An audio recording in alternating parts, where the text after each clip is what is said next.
오늘 창세기 5장 말씀에 1절에 뭐라고 나오느냐? 아담의 계보를 적은 책이니라 이렇게 나옵니다. 아담의 계보가 이렇게 나오지요. 아담의 계보가 나오는데 실은 다른 말로 뭐라고 할 수 있느냐? 언약의 계보라고 할 수 있는 것입니다. 왜냐? 창세기 4장에 보면은 이 실은 계보가 먼저 나옵니다. 어떤 계보가 나오느냐? 가인이 아내와 동침해서 에녹을 낳았고, 에녹이 이랏을 낳고, 이랏은 무야엘을 낳고. 근데 이것은 계보라고 쓰지 않아요. 그냥 가인이 누구를 낳았다 이렇게 말합니다. 성경을 우리가 볼 때에 우리가 잘 반드시 알고 이해해야 하고 또 해석해야 될 것은 무엇이냐면은 성경은 역사책이 아니라는 거예요. 분명히 역사가 기록되어져 있지만 일반 세상의 역사가들이 적은 내용과 성경은 관점이 다릅니다. 사실 진위가 다르다 그 말이 아니라 관점이 달라요. 그래서 역사가들이 봤을 때에는 많이 기록할 내용도 성경에서는 간단하게 넘어가는 경우도 있고요. 역사가들은 간단하게 적고 지나가는 부분을 성경은 또 자세하게 기록하는 부분도 있습니다. 왜 그러느냐? 성경이 그냥 편협적인 어떠한 역사관을 가지고 있느냐, 그게 아니에요. 성경은 40여 명이 넘는 저자들이 거의 1500여 년이 넘는 기간 동안에 걸쳐서 기록 이렇게 하게 되어졌는데 성경은 말씀하고 있죠. 성령의 하나님의 영의 감동하심을 받아서 기록되어진 거예요. 그래서 놀랍도록 일관성이 있습니다. 그러니까 도대체 이 성경은 일반의 역사가들이 적은 이런 내용과는 분명한 차이점을 보이고 있는데 그게 바로 무엇이냐? 언약 중심이라는 거예요. 그래서 가인의 이 후손들 이름이 나오는데 이것은 계보라고 쓰지 않고요. 그냥 가인이 누구를 낳았다라고 하고 있고요. 오늘 5장 1절 말씀에 이것은 아담의 계보를 적었다라고 했어요. 마태복음 1장에도 보면은 계보가 나오죠. 그리스도의 계보라 이렇게 나옵니다. 이 성경 가운데 나오는 계보, 이 내용은 무엇이냐? 그리스도를 중심으로 이렇게 기록이 되어져 있는 거예요. 그래서 오늘 말씀 가운데 보니까 이 아담의 계보, 곧 언약의 계보를 말하는 것인데 이 아담의 계보가 어떻게 이어졌습니까? 오늘 말씀 가운데 보면 아담의 계보는 셋을 통하여서 이제 아담이 낳은 아들 셋으로 이어진 계보지요. 가인은 아담의 계보에서 완전히 벗어났고요. 정확하게 말하면 그리스도의 계보에서 벗어나게 되어진 거예요. 언약의 계보에서 벗어난 것이지요. 하나님께서 가인과 아벨 이후에 주신 셋을 통해서 아담의 계보가 이어지는데 이것이 바로 그리스도께서 오시는 그리스도의 계보, 언약의 계보가 되어지는 것입니다. 그래서 우리가 알아야 될 것은 성경의 언약 전달의 이 계보를 보여주고 있고 우리 또한 이 언약의 계보 가운데 있어야 된다라는 것을 우리에게 말씀하고 있는 거예요. 자, 언약 계보를 봤을 때 우리가 이 언약 계보를 통하여서 확인할 수 있는 중요한 특징들이 있습니다. 이게 두 번째지요. 언약 계보의 특징이 무엇입니까? 오늘 말씀 가운데 보면은 우리가 알고 있을 만한 이름들이 좀 나옵니다. 그것은 우리가 봤을 때 유명하다 지금 그 말이 아닙니다. 이 사람들은 언약을 전달한 자들이에요. 언약 전달자들이 있었다라는 거예요. 창세기 4장 3절에 세월이 지난 후에라고 했는데 이 세월이 지날 때에 언약이 희미해지는 이러한 일들이 반복되어졌는데 그런 가운데서도 하나님께서는 이 언약의 이 흐름을 언약 전달자들을 통하여서 이어가셨다라는 거예요. 언약이 희미해지는 중에서도 이 언약을 붙잡고 언약을 전달하는, 언약을 탁 붙잡고 있는, 언약 속에 있는 자들이 있었다라는 겁니다. 누굽니까? 오늘 처음 나오는 사람, 바로 3절의 아담이지요. 이 아담이 그 앞에 가인과 아벨을 낳았는데 가인과 아벨은 이제 나오지 않아요. 왜냐? 가인은 언약의 계보에서 벗어났고요. 아벨은 죽었지요. 그래서 아담이 누구를 낳았느냐? 130세에 셋을 낳았다.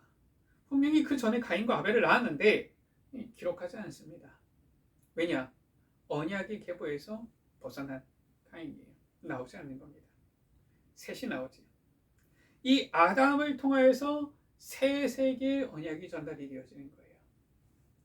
그리고 쭉 나오죠. 셋을 통하여서 에노스를 낳고 또 게나를 낳고 또 마할랄레를 낳고 마할랄레는 야렛을 낳고 야렛은 에녹을 낳고 쭉 나옵니다.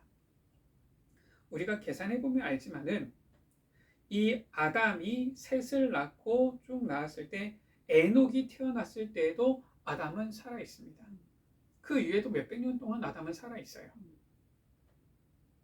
무슨 말이냐? 대가족을 이뤘다 그 말이냐? 물론 대가족이었겠지요. 중요한 것은 아담의 언약이 셋에게, 또 아담을 통해서 셋에게 전달되어진 그 언약이 분명히 에녹에게도 전달되어진 거예요. 왜냐? 그 당시 때 아담과 셋 다 살아 있었습니다. 죽기 직전에 꼴딱꼴딱 하던 때가 아니라 그 후에도 몇백 년을 살았다니까요. 아담과 셋이. 이 에녹은 자기의 아버지, 할아버지, 할아버지의 할아버지, 할아버지의 할아버지의 할아버지가 되어지는 이, 어떻게 보면은 이 아담과 셋에게로부터 오는 이 언약을 본 거예요. 전달받은 겁니다. 물론 그 사이에 있는 사람들 보니까 에노스, 게난, 마할랄렐, 그리고 야렛, 이 사람들은 어떤 일을 했는지 정확하게 알 수는 없어요. 그러나 어쨌든 이 언약의 계보가 흘러오는 가운데에 이들은 언약의 계보 가운데 있었고, 그리고 에녹은 아담을 통하여, 셋을 통하여서 분명히 언약 전달 받았다라는 거예요. 오늘 말씀에 나오죠. 에녹은 300년을 하나님과 동행했다. 무드셀라를 낳은 후 300년을 하나님과 동행하며 자녀들을 낳았고 365세를 살았는데, 5세를 살고 죽은 게 아니라 하나님이 그를 데려가셨다. 죽음을 보지 않고 하나님께 간 사람 바로 에녹이죠. 그리고 에녹의 이 아들이 누굽니까? 무드셀라예요. 무드셀라는 우리가 이렇게 알고 있습니다. 성경 퀴즈에서 제일 오래 산 사람, 969세를 산 무드셀라, 이렇게 알고 있죠. 근데 그게 중요한 게 아닙니다. 무드셀라에게 그 아버지 에녹의 언약이 전달되지 않았겠냐라는 거예요. 분명히 전달됐겠지요. 그래서 그 에녹이 하나님께 갈 때에, 죽음을 보지 않고 갈 때에 무드셀라가 과연 그걸 몰랐겠냐라는 겁니다. 알았으니까 기록이 됐겠지요. 몰랐으면 어떻게 기록이 됐겠습니까? 그러니까 무드셀라는 아버지를 통하여서 에녹을 통한 언약이 전달되어진 거예요. 전달받은 것이지요. 그리고 누가 나옵니까? 무드셀라는 라멕을 낳고 라멕은 182세에 노아를 낳은 겁니다. 무슨 말이냐? 노아가 태어났을 때, 노아가 살아있을 때 무드셀라가 살아있었다라는 겁니다. 참 신기한 거는, 저는 성격이 참 못돼가지고 그냥 믿으면 되는데, 야 도대체 이게 어떻게 연결이 되냐, 가능하냐, 이런 거 해봤거든요. 그래서 계산을 해보니까 어떠느냐, 노아 홍수가 일어나는 딱 그 해에 무드셀라가 죽었어요. 무드셀라가 죽고 나서 노아 홍수가 일어난 것인지 아니면 노아 홍수 때문에 무드셀라가 죽은 것인지 알 수는 없으나, 어쨌든 노아가 태어나고 노아가 쭉 살다가 노아 홍수가 일어나는 딱 그 해에 무두셀라가 죽었다. 그 말은 무엇입니까? 노아 홍수가 일어날 때까지 이 무두셀라가 노아에게 언약을 전달하고 언약을 전달하는 배경이 딱 되어줬다라는 거예요. 만약에 아무도 언약을 전달하고 언약을 같이 이렇게 배경이 되어줄 사람이 없으면은 노아가 방주를 만드는 동안에 물론 하나님께서 함께 하셨겠지만은 노아가 세상에서 얼마나 고독하고 외롭고 쓸쓸할 수가 있었겠습니까? 그러나 이 노아는 사실상 언약을 전달해주고 언약 가운데 딱 서 있을 수 있도록 배경적인 배경이 되어주는 무두셀라가 있었던 거예요. 이처럼 언약 계보의 특징 무엇이냐? 반드시 언약 전달자들이 있었다라는 겁니다. 아담을 통하여 셋을 통하여 에녹을 통하여 무두셀라를 거쳐서 노아까지 이어지는 이런 언약 전달자들. 이후에도 성경을 쭉 보면은 계속해서 나오는 언약 전달자들의 계보가 나오지. 이처럼 언약 전달자들이 있어서 그 언약을 전달받은 후대들이 있어서 이 언약의 계보가 쭉 계속 이어진 거예요. 어디까지? 마태복음 1장의 예수 그리스도까지. 그리고 지금 오늘날 우리에게까지 이 언약의 계보가 이어지는 것입니다. 세 번째입니다.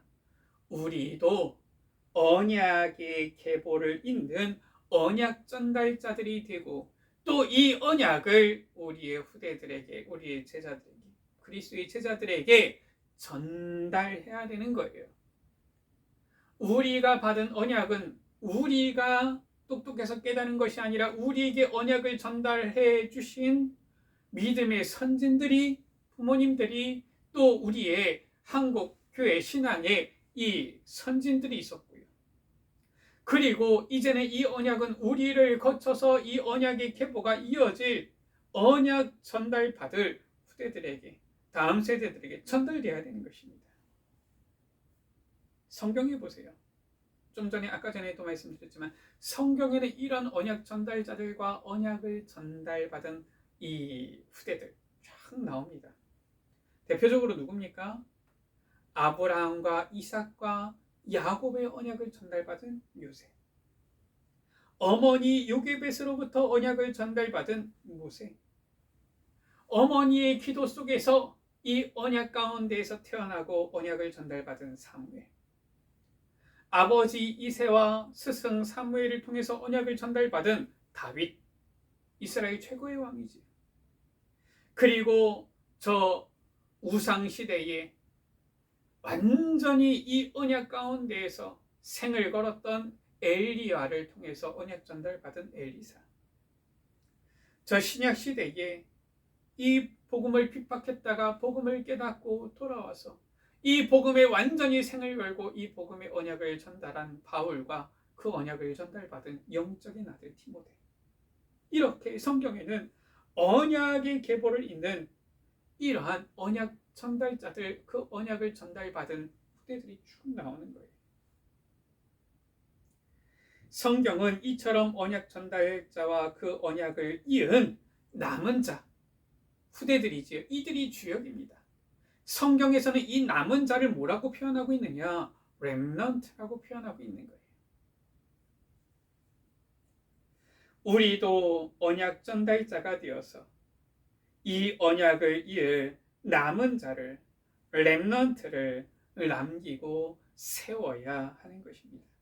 이것이 바로 우리에게 주신 이 하나님의 은혜의 특징이요, 또 우리가 이 은혜를 받은 자로서의 사명인 것입니다. 저 오륜교회는 그래서 청년곡을 렘넌트 청년곡이다 이렇게 했더라고요. 참 표현은 잘했어요. 단어를 잘 썼어요. 성경에는 나와 있습니다. 이 언약을 이을 자, 남은 자 분명히 말씀하고 있어요. 이처럼 우리는 언약 전달자와 그 언약을 이은 남은 자, 이렇게 세워야 되는 것입니다. 말씀을 마칩니다. 하나님의 역사는 항상 언약 중심이에요.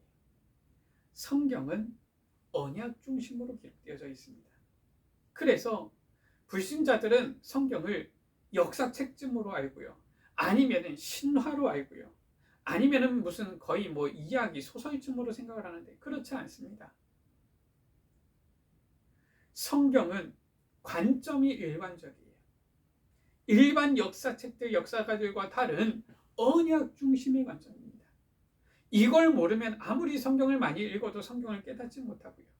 이걸 모르면은 성경을 많이 읽어도 그냥 학문적인 신학 공부만 할 뿐이지 하나님께서 주시는 이 복음의 은혜를 깨달을 수가 없는 거예요. 하나님의 역사는 언약 중심으로 흘러가기 때문에 그래서 반드시 하나님은 언약 이을 남은 자 예비하셨다는 것을 우리는 반드시 알고 기억해야 됩니다. 바로 남은 자, 렘넌트가 있다라는 거예요.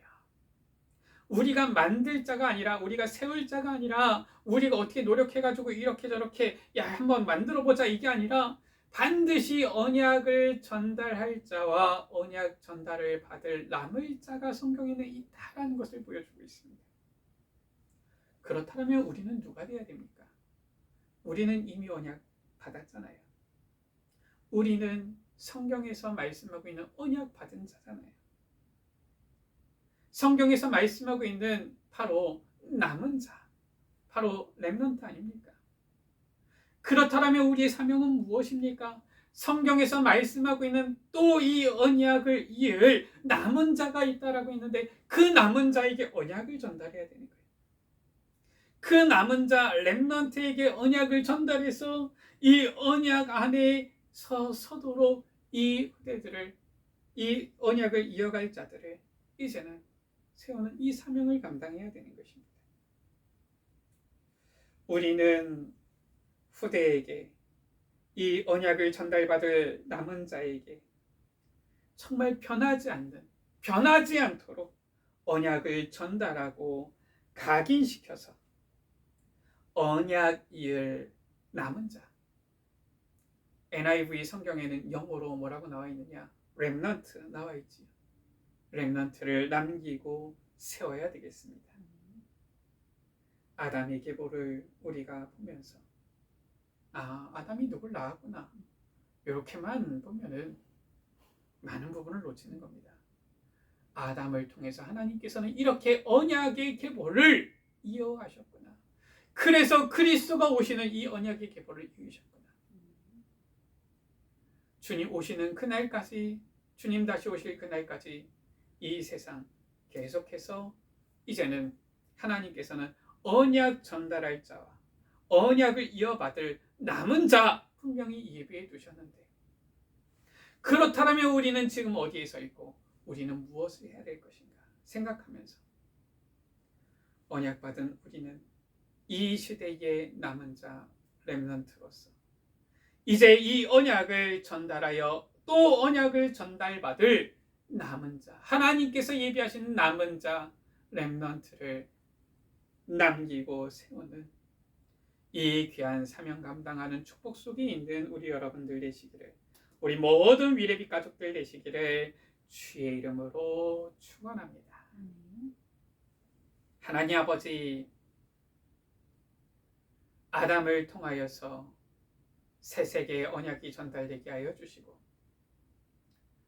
이 아담이 셋을 낳고 또 셋은 에노스를 낳고 이 아담의 계보가 나오는데 이 아담의 계보를 통하여서 우리에게 언약의 계보를 보게 하여 주시니 감사합니다.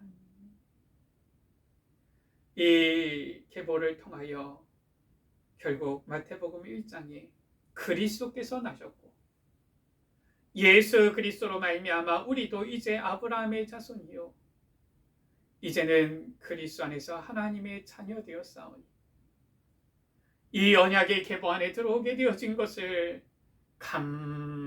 감사드리며 주님께 영광 돌립니다. 우리가 이 언약 계보의 끝이 아니라 우리를 통하여서 또 이 언약의 계보를 이어갈 후대들이 일어나게 하여 주시고 우리는 모르거나 주님께서는 이 반드시 역사 가운데, 성경사 가운데, 교회사 가운데 언약 전달자와 이 언약을 전달받을 이을 자, 남을 자를 렘넌트를 얘기하신 것을 우리가 확인하오니 주님 우리를 통하여서 남은 자에게 이 언약이 전달되어지게 하여 주시며 이 언약 전달받을 남은 자 렘넌트를 통하여서 주님 오시는 그날까지 반드시 이 언약의 계보가 흘러가도록 언약이 전달되어지도록 주님 오시는 그날까지 반드시 이 언약 중심의 역사가 흘러가도록 주님의 역사가 이루어지도록 주님 은혜 베풀어 주옵소서. 이 귀한 흐름과 사역 가운데 사명 가운데 쓰임받는 우리의 걸음 삶이 되어지도록 은혜 베풀어 주옵소서. 우리 구주 예수 그리스도의 이름으로 기도드립니다. 아멘.